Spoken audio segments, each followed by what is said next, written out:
from the activity just now is the first one, language development. By introducing new songs or new nursery rhyme to our kids, we can also introduce new words to them. And by letting them sing along, we can help them to have better pronunciation.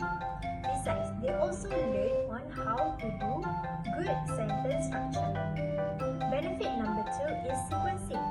This activity requires our children to imitate up to 5 actions. So they need to follow the 5 steps according to the sequence. Starting from number 1, 2, 3, 4 and then 5. Follow the sequence accordingly. The third, which is the last benefit, is bonding time.